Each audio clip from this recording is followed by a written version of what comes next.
You're listening to WRUU-LP, Savannah, Georgia, 107.5 FM, WRUU.org. We are Savannah Soundings, community radio with global soul. Check, check, 1, 2. Look like a little country, some rock and roll and blues. 'Cause we sure love playing for good people like you. Let me know if you can hear me.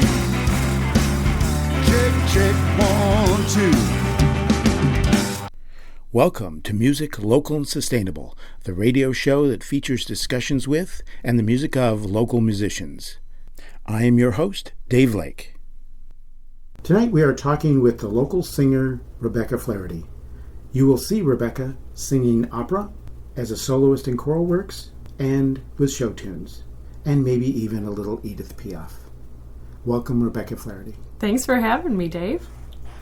You've studied and teach bel canto singing technique. Yeah. What is bel canto singing technique? Okay, bel canto, translated from Italian, is beautiful singing. I think the thing that most people would find interesting about it is that it comes from the operatic tradition. It comes from the old operatic tradition. It's hundreds of years old. So it comes from before the time of microphones, amplification. So I teach my students to use their body in the most efficient way possible to get the loudest sound possible. Because if you're going to sing opera, you're assuming you're going to sing with an orchestra, and you have to know how to cut over an orchestra. And you have to be able to do that sustainably without blowing out your voice. For 2 hours. So, right. Night after night. The technique is about relaxation, about getting an ease of tone, a consistent tone up and down the range, and using the breath instead of using muscle. So when I'm teaching, I really teach people to relax. I don't feel like I really teach people to do something that they don't already know how to do. I think a lot of people would disagree with me. I hate when an older person will come up to me at the end of a concert and say, "Gosh, I really love the way you sing. I wish I could do that." When I was in 3rd grade, my teacher in music class said, "Just don't sing." And I always thought from then on that I couldn't sing. And I feel like those teachers robbed kids. I hope that's not happening still today. I feel like maybe we're a little more with it today. But these are people that are in their 60s and 70s that have lived their whole lives feeling like they can't sing because of something their teacher said when they were 8. And I think that's terrible. So I'm one of those people that I do think everyone can sing. You might not be able to sing every kind of music, but I feel like everybody should sing. It's good for you. We'll come back and talk more about the exact details about what bel canto means. Sure. What do you mean by that? But I do want to follow up on what you just said, and that is that you actually have participated in encouraging, about 10,000 young people to sing? You're talking about musical explorers. Oh my gosh, that's probably my favorite project I've ever done so far in my life. What a cool thing. It's a Carnegie Hall driven project, and Savannah Music Festival was chosen by Carnegie Hall to pilot that program. The children in this region were the lucky recipients of that program, and to be included in that, to work with those performers and to get to reach that many kids in that way, I would do that every day. That's my dream job.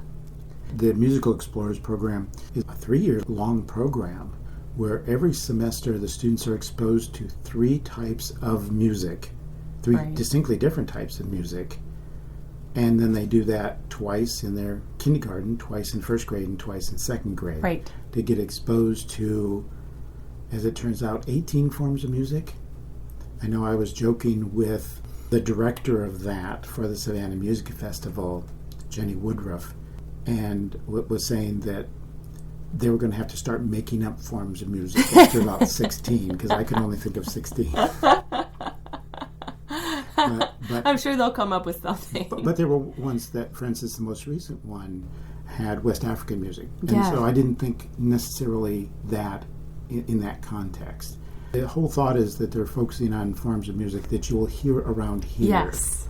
Many times native musics to this area Yes. is what they started with, but then they expanded it to other types of music that you will hear. Mm-hmm. And I think the inclusion of West African music was in the context of it's the foundation of jazz, it's the foundation of blues, So many it's things. the foundation of some of the spiritual Gospels, music. yeah.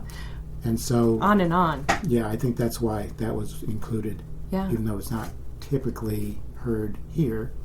Yeah. Well, plus, I think they try to use local performers, so kind of draw on what we've got around here, too. And I think that's cool, so that kids can say, wow, this person lives in my neighborhood, or, I see them in my grocery store. Hey, there is something to that when the artist lives in the child's backyard. They can use them as a resource. Any of those kids could call me someday and be like, hey, I'm interested in singing opera. Where should I go to school? Or can you help me make some decisions? And I would be right here for them. Same with any of the artists around here. They would love to do that. Yeah, there's that connection. That's important. And getting them to sing along. Yeah. I was really shocked that they sang along with the operatic aria that I did. They sang along with Come Scolio. Not too bad. It's hard. But yeah, we did O Sole Mio, and they loved that. I loved hearing them sing that. My gosh, we were talking about range, singing high and low to show dramatic feeling, how to tell a story through your voice, which I think is really the point of what I do, telling stories. Were you involved in that scripting of what you A little bit. communicated? Yeah, a little bit. We looked at repertoire that I already knew, and we talked about what concept we wanted to use opera to teach, what musical concept, and so we did the storytelling. We also talked about saying bravo for boys and brava for girls and bravi for a group of boys and girls together. So they learned some Italian. Yeah, that was just great. The teachers are trained at the beginning of each semester with a manual that goes over that particular music they're covering that semester. And it's quite an extensive manual. The manual then goes into some of the major songs that are going to be performed at that concert at the end of the semester.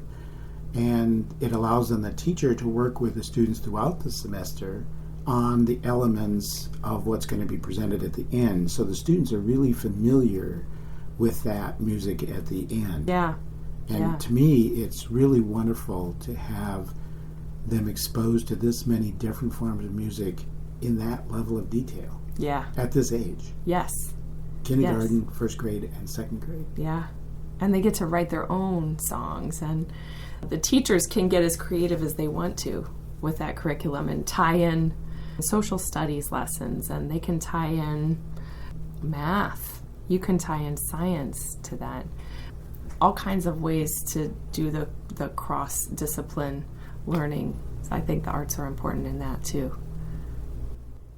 Well, speaking about tying in science, let's get back to bel canto. Okay. You said relaxation, singing in a more natural style. Yeah. But when we think of singing in a natural style, we think of pop, or I think of pop singers. Yeah.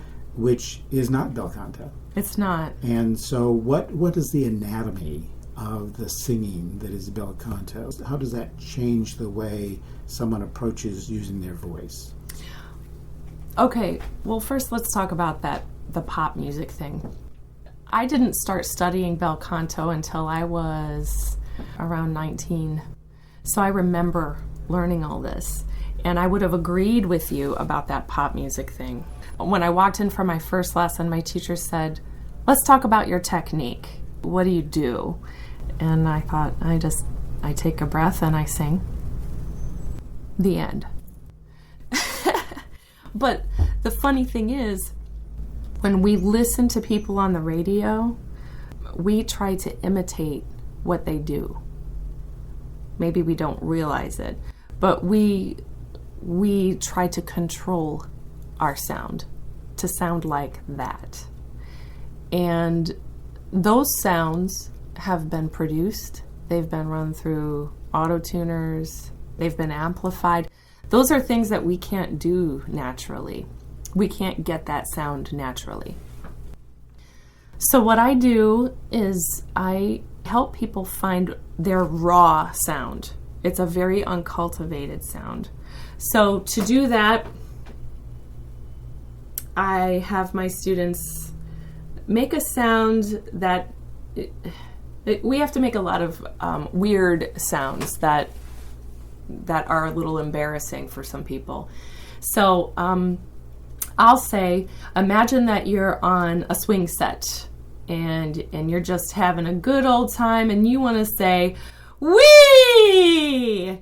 And what I usually get from my student is, wee! They have a hard time taking that deep breath and really letting their voice make a big, full sound. We can be really loud and it's uncomfortable to be that loud.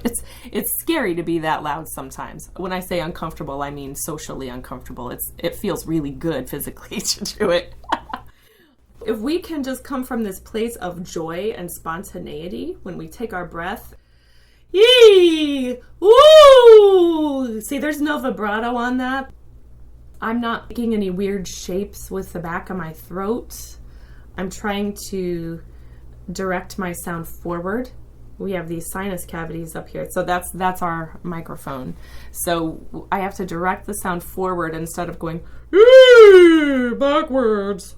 I try to put it out here, wee, which makes it a lot louder. And being loud and present is part of this technique, and doing it without hurting yourself is part of it. I mean, I can get really nerdy, Dave. I can really go into the universe of come on, let's get nerdy. Technique. Let's get nerdy? Okay. So, should I talk about what a first lesson would be like? Yeah. Okay. How do you get someone to start seeing where they need to go? Okay. So, in our first lesson, I have someone just stand for me. I look at how they hold their body, because our body is our musical instrument. Most of my students are high schoolers who have been sitting in a desk all day, and their rib cage might be slumped down into their hips and their shoulders are kind of slumped forward. They're tired and stressed out. So we start by aligning ourselves so that when we take our breath, we're not all smushed up here in our abdominal area. So the diaphragm, which is the main breathing muscle at the base of the chest, can expand fully. Right, exactly. I have them stand tall. We got to align our knees over our feet. Our hips need to be over our ankles, and shoulders over hips and ears over shoulders, so that you've got a nice straight posture. So once we get the posture nice, we talk about the abdominals. A lot of people are really tight there, but I like to tell them just let it all hang out. It's sweatpant day. They can put one hand on my abdomen and I'll show them what it feels like to really relax there. And if you find your sternum, that big bone you have to find when you do CPR on people, and you find where that ends, where there's no bone anymore, and rest your hand there, you should see a little pooch forward when you breathe in. And that's the diaphragm coming down and pushing your internal organs forward a little bit to get a really good breath. So sometimes it takes people a while to figure that out. The cool thing is we already know how to do it because that's how we breathe when we sleep. So I'll send my students home with exercises to do as they're laying in bed, falling asleep, and to bring them to the awareness that this does rise and fall when you breathe. Then, after we can get that good breath in for releasing all that tension in the abdominals, we talk about how to hang on to it while we're singing. And that's what the Italians call the appoggio, which means to lean or support. You can say, I support my friends. You would use the verb appoggio.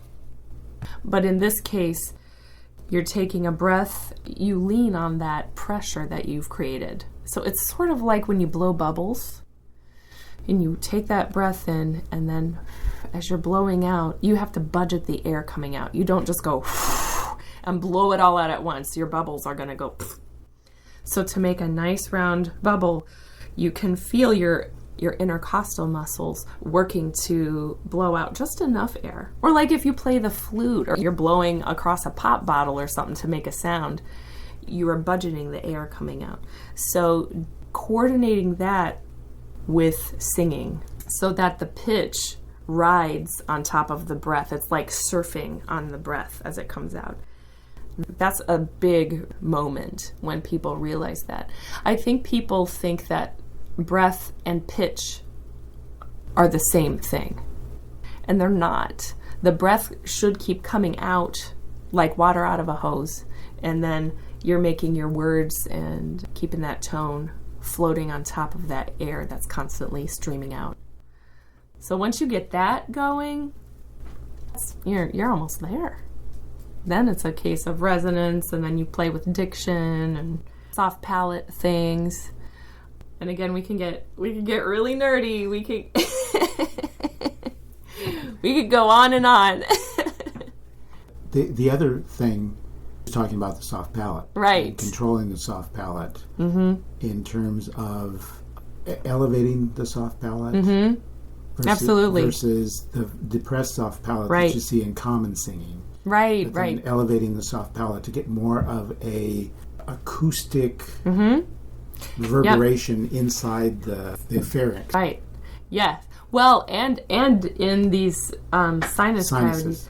So, a typical singer, amateur type singer, let's pick a song, Amazing Grace.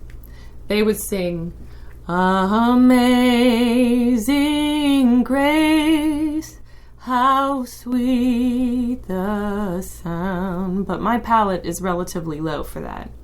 If I wanted to sing it with more resonance, like if I didn't have a microphone in the room, I would do this. I would switch so that if I were speaking in that place, it would sound like this. Amazing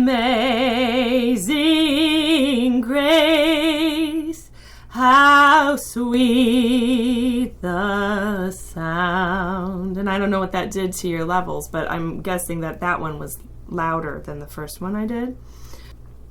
In operatic singing, you got to keep it up. You've got to. And that's tricky, especially if you're coming down in pitch. So a lot of times we feel like our body has to do things to help the music. So that if I'm singing, I have to think really hard about keeping my palate up as I come down the scale, because my body, like most people's, we feel like we've got to lower that palate in the back as we bring the pitch down. If I did it, it would sound like this. You can hear, I don't know if you can hear that. It took me a while to learn how to hear that from my teachers, that you get this kind of different tone. You start to swallow your tone. And you end up here in this dark place, kind of here, instead of here where I should be. See, that's all palate. I love this stuff. Tonight we are talking with the local singer, Rebecca Flaherty. I guess we're so used to hearing pop music sung using bad mechanics. So that's what we expect. I don't want to be down on pop music and the singers too, because I like it. I like those sounds. So what I tell my students is I want them to learn the bel canto way, and then if they go to sing pop music, putting their palette down is a choice. So I don't want to get rid of those, I call them colors in their crayon box. I want you to have a lot of colors to paint with, not just one. I don't feel like the bel canto way of singing is the best way of singing, because it's not if you're going to sing jazz. You'd sound kind of dumb if you were singing jazz like an opera singer would. But I do think it's important, if somebody is serious about using their voice as an instrument, to make choices. You're making an informed choice about how to use your palate, how to use your breath, where to put your tone. Sometimes you might want to put your tone back here for something. It's a color you can choose to use. But I want people to know that it is a choice instead of just kind of defaulting there just because that's kind of what everybody else does that they heard on the radio. So when I sing jazz, I don't do the bel canto stuff. I borrow from it, and I feel like bel canto gives me a framework so that I know where my safe boundaries are. I know that if I cross this line, I might be damaging myself. I think that's what bel canto can do for people who might not want to continue in classical singing. They'll feel where the edges of their voice are. And then within that box, you can figure out how to make the sound you want to make in a healthy way. The bel canto style not only is a tonal color, but actually for very forceful singing, it's safe singing. It's safe singing. Versus letting your palate drop, you're much more likely to damage features that then cause polyps to form and Absolutely. other things that are negative to the singer's ability to sing. But I can drop my palate some, and I can feel how far I can drop it before I get into that red zone of ooh, yeah, that doesn't feel good. That's something else that when I'm working with a student, I say, if something hurts or feels tense, we need to stop and regroup, because it's not supposed to feel that way. So I would encourage any kind of singer in any kind of style that if they're doing something and at the end of singing a set or a song, you feel tired back there, in your throat, or something hurts, you need to do something about that. There is a way to sing what you want to sing and not hurt yourself. You know what is so funny? When I started learning the operatic technique, here's what happened. I've always loved singing my whole life, and when I went to college, I wanted to sing. I loved Broadway. I loved musical theater and jazz and folk music. I still do, all that stuff. But when you go to a serious conservatory, or at least when I went, back in the mid-90s, you didn't sing that stuff. You learned the classical stuff. The other things were kind of seen as lesser styles to sing. And that singing the bel canto way is the best way. So as I was learning, my first voice teacher said something to me like, okay, well, let's see, just try to imitate your idea of an opera singer as you sing this, because he was trying to help me figure out. So for a couple of years, I ended up singing like this because I thought that was the opera singer sound. But actually, right away, I can feel that I'm making extra space in my throat and putting pressure downward on my larynx, and it didn't feel good. And I couldn't sing high notes. You can't sing high that way. So every time I would go to sing like an A above the staff, which isn't that high, really, for a soprano, I would crack because I was just putting too much pressure on my voice. So the opera sound, when I speak in the place where I sing, it sounds like this. It sounds very nasal, and when I'm singing in this place, I feel like, oh my gosh, I'm hurting people's ears because it's just so intense in my head. My bones are shaking when I sing. I can't hardly hear anything else. The piano playing with me, other singers on the stage with me, that loud in my head. It's disconcerting for somebody the first time they do it because they just don't understand that they have that kind of power. It's really fun though. So if you can kind of sing in this place and do ee, we do these kinds of exercises that sound like sirens. Ee, that turns into singing really quick.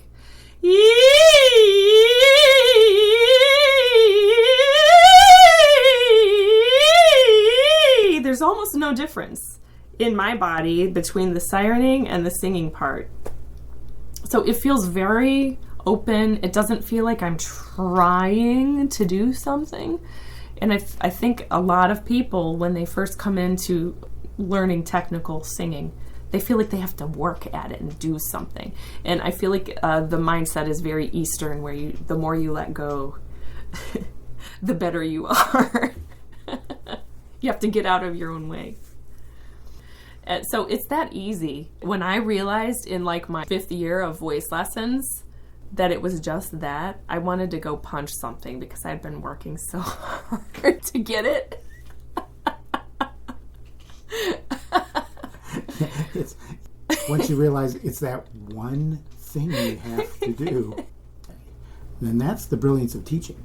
The bad teacher will let you struggle. The good teacher will let you struggle, but give you something to help your struggle. Yeah. And the one thing that you learned 5 years later should have probably been presented a little earlier. Yeah. I try to get that into the very first or second lesson. The first lesson is a lot about breathing. But I want my students to know right away that this is not hard. This is not, it's not rocket science. In fact, a lot of really, really good singers are not very smart. Well, I think the students I have that have the hardest time getting this are the really cerebral ones that overthink it and want to hang on and control too much. And it's scary to let go and let your body just do what it knows how to do. But once you do that, you don't ever want to go back to the other way because it's just so easy. It's really easy. It's like sighing. Yeah. Feels good. And you put the sigh in the front of your face and it resonates. And it doesn't, after a while, you can go on that automatic pilot. And then you're thinking about the story you're telling. Because, bel canto is about the beautiful voice. It's about having an ease in the tone so that you see the singer doing these really difficult passages and you think, that looks so easy. But the goal is to tell a story through that beautiful voice. It's not just to listen to a beautiful sound. So the goal really for me as a teacher and as an artist is to know what are the words you're singing and how does the music that the composer wrote for those words inform your inflection, inform your face, inform your storytelling. And some composers were just amazing storytellers, like Mozart. Anything you can sing from a Mozart opera, he has composed all of the emotions into your line, into the orchestra. The drama is driven with his music. It's incredible how genius he was at it. Puccini's another one people point to. He just knew how to bring out emotions. I think that's so fascinating how composers can use harmonies and rhythms and orchestral texture to bring this emotion about in people. How do they know? How does that work? And that's when I started studying music theory, I started to get a glimpse of how that works. This is really nerdy stuff too. But why do minor keys make us feel maybe a little bittersweet or sad? Why do major seventh chords sound so luxurious and relaxing? And they kind of remind me of the 70s because that was the big sound of the 70s. That sunshiny, chilled out, don't harsh my mellow sound. I love thinking about that. And my students and I spend a long time talking about what do you hear in this and how can you connect these words to your experience and make this story come alive and connect with your audience. You're listening to WRUU-LP, Savannah, Georgia, 107.5 FM, WRUU.org. We are Savannah Soundings, community radio with global soul. If you enjoy the programming on WRUU-LP, please support the station with a donation. Basic memberships begin at only $50. Additional membership levels are available, and monthly or recurring donations are welcome as well. To check out our membership rates and to donate to the station, go to www.wruu.org/individual and select your preferred donation level. Again, to donate to the station, go to www.wruu.org/individual. Thank you for listening to and supporting WRUU LP. You're listening to Music Local and Sustainable, and I'm your host, Dave Lake. Tonight we are talking with the local singer, Rebecca Flaherty. We have a song here, Jerusalem of Gold. She sung with Benjamin Warsaw. So Jerusalem of Gold is actually written by a woman. Her name is Naomi Shemer, and it is known as the unofficial national anthem of Israel. It's about the city of Jerusalem and how it has destroyed, and Hebrew people would like to return there someday. So it's a song kind of full of hope, a song about the love of the city of Jerusalem itself. And I think people might recognize it from Schindler's List. It was in that movie. It's a really beautiful song that I wasn't really aware of it until my friend Ben Warsaw. We do a lot of concertizing together. He's introduced me to some really beautiful Hebrew songs, which again really appealed to me because that texture, the colors of those harmonies are different than what we have in most music. You'll have really, really happy songs in minor keys, which I think is fascinating. I love that those joyful songs are tinged with that bittersweet color. I have a really good translation here. Jerusalem of Gold by Naomi Shemer. The mountain air is clear as water. The scent of pines around is carried on the breeze of twilight, and tinkling bells resound. The trees and stones there softly slumber. A dream enfolds them all. So solitary lies the city, and at her heart a wall. O Jerusalem of gold, and of light, and of bronze, I am the lute for all your songs. I love that. Some translations say, I am the violin for your songs. That's such a neat poetic image for a person to be an instrument to carry on the songs of a place. So this is one that I want to keep in my repertoire for a while. I really like it.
Now, you mentioned also that you are doing French songs now quite a bit. Yeah. And love French songs. I do.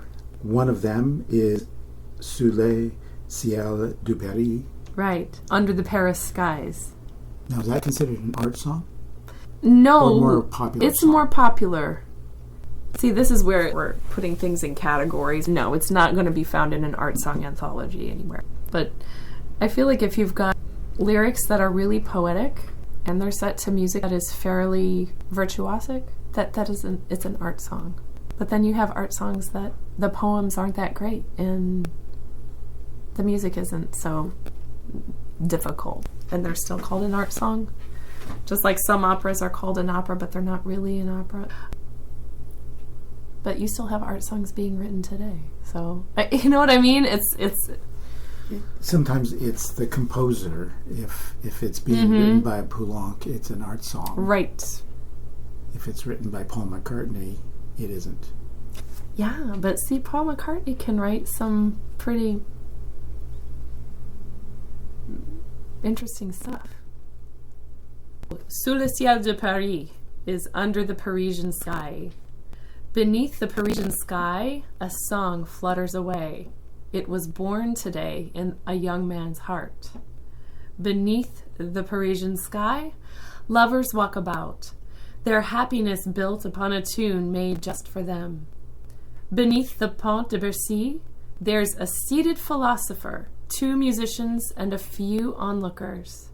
And then people in the thousands, beneath the Parisian sky, will sing into the evening the hymn of the people in love with their old city. Near Notre Dame, perhaps trouble's brewing, but in Paname, everything gets worked out. A few rays from the summer sky, the accordion of a sailor, hope is blossoming in the Parisian sky.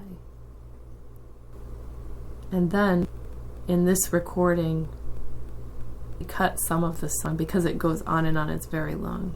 But we cut to, but the Parisian sky is not cruel for long. So that he may be forgiven, he offers a rainbow.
In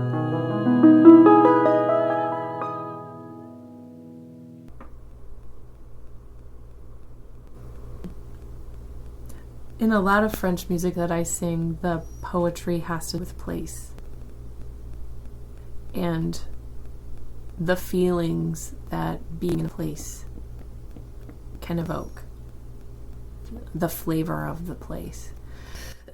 You know how we talk these days about being present in the moment. A lot of the French poetry that I sing is that you're in a place and you're appreciating what you're hearing, what you smell, what you see, what you feel, how the air feels, kind of thing. And it's just that. Well, maybe that's what distinguishes, and at this point I would classify that as an art song. Mm-hmm. Because maybe that's what separates an art song from a popular song. I was just at a concert or a bar gig where the performer basically said, well, all songs are about love, either getting love or losing love. And really, if you think of most American pop songs, yeah, that's it. That's pretty much it.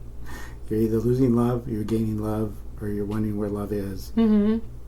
But where this is much more a very different, I mean, there may be love of place, but it is a description of it's more about thoughts. Paris and why Paris is known as the city of lovers. There's something about being there with the people that are there. But the sensory experience. The sensory experience of it is, to me, what it's about. Well, in this case, the use of metaphor, simile, to express all those feelings. Mm-hmm. Yeah. And maybe that is what separates the art song from the popular song. I think it's a personal thing. In my book, the Indigo Girls are art song composers. Their lyrics are intelligent and poetic at the same time, and their tunes, they have their sound, but most composers do. They're not always surprising with their melodies. I think that's amazing how they can take those words and turn them into something that is art today. It's art. I don't know if you've had a chance to hear them perform with an orchestra, but a large number of their songs have been orchestrated now. A couple of years ago, my birthday present was to go to hear them with the Atlanta Symphony, and I cried the entire time. That was one of my favorite musical moments because their music is so deep. The lyrics, they know how to distill the words in such a way that really they drive home their point, and they infuse their voice with the emotions that they're feeling when they wrote those lyrics, and they're up there with the Beatles in my book.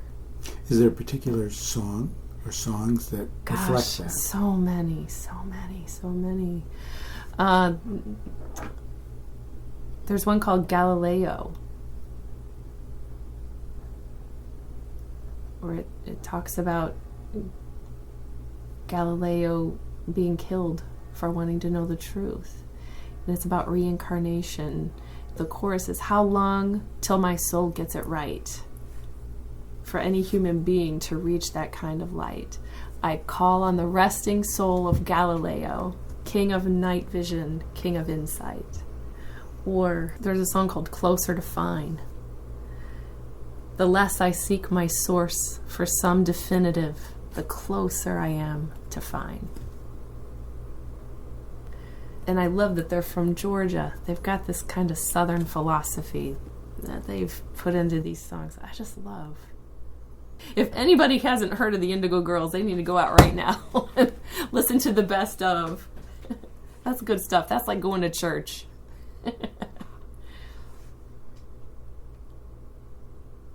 And then there's also the song Rocking the Cradle. Rockin' the Cradle.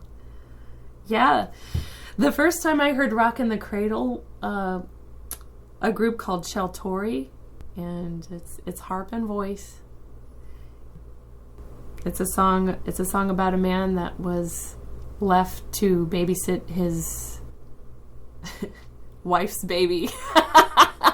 He knows it's not his child, but he's at home rocking the cradle while she's out partying. And it's his lament and his warning to young men to stay away from women. And if you don't, you're gonna get saddled with a baby while she goes out to party without you. So this is a Gaelic song.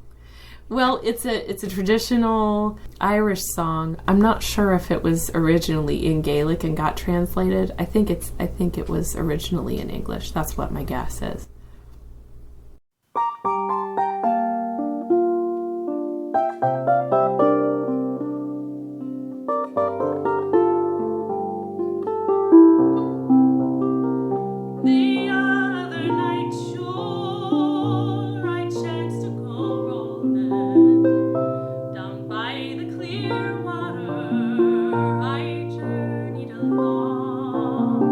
I heard an old man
So it's a folk song. It's been recorded by a number of Irish folk bands, but I really liked the one by Chel Torry. You did a whole concert of French music at a brunch. Yeah, at Ruth's Chris with Kristen King. And Kristen King, by the way, was the harp player on some of these other numbers that we've done. Yeah. Because some of the stuff we're doing, you wouldn't have your soft palate up. It's that jazz, a more jazz type sound. What are some of the numbers that you did there? So, Sous le ciel de Paris was on that concert. La Vie en Rose. Da, da, da, da, da, da. Yeah, classically thought of Edith Piaf. Yes.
We're in a world apart.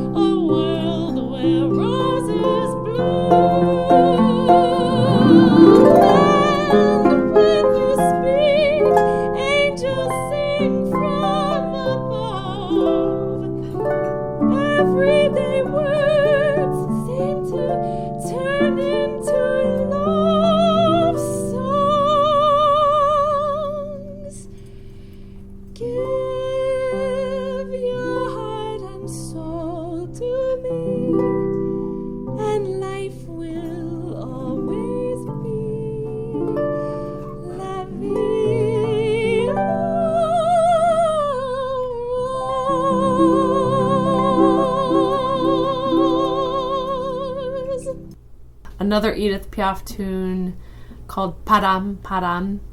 It's a song about regret and taking love too lightly and having regrets about that. So, and in this song, regret is a song that has been borne out throughout the ages by many musicians, and this song comes back to haunt the singer as she remembers the I love yous and the forever and always that she would just kind of say lightly, and it just keeps following her around, and she can't get any peace from this regret. So the song is, the regret is a song that goes ba-dum, ba-dum, ba-dum, ba-dum, ba-dum, ba-dum, and it follows her around like the beating of a wooden heart. That's the very end of the song. So her heart is completely turned into wood, unfeeling. It's great. We have The Autumn Leaves, which is one of those jazz songs that comes from a French tradition that we translated into English. So I'll probably do some of that in French and English. So you're doing the actual original French lyric. Mm-hmm. Les feuilles mortes, the dead leaves.